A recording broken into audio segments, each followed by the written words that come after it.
I agree 100%. It's so hard, especially for Canadians, because we're actually, when you do the statistics, we're actually all born owing $23,000. Let me explain. So when you have a look up here, you can actually see that Canadians owe $2.6 trillion in consumer debt. So this excludes mortgages. Mortgages is going to jump it way further. That would scare a lot more people. But it equals out to $22,377 per person. That includes kids. That's everyone in there, which is absolutely crazy. And then you can see that nearly half, 49% of people that are in debt, they feel that they are living paycheck to paycheck. And it just continues to go on here. Like highly indebted, around 8% of households are considered highly indebted, owing 350% or more of their gross income.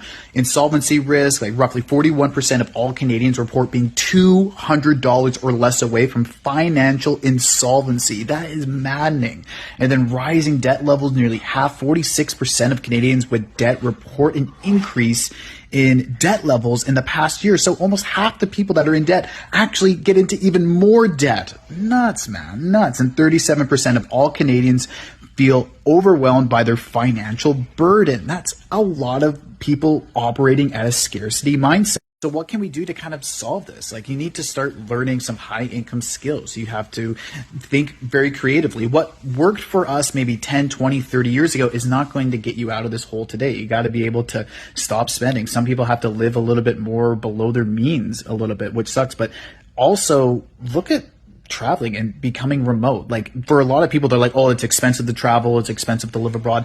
You could lower your cost of living drastically while increasing your standard of living by getting a remote job, getting a remote gig. I've done it myself as a remote high ticket closer.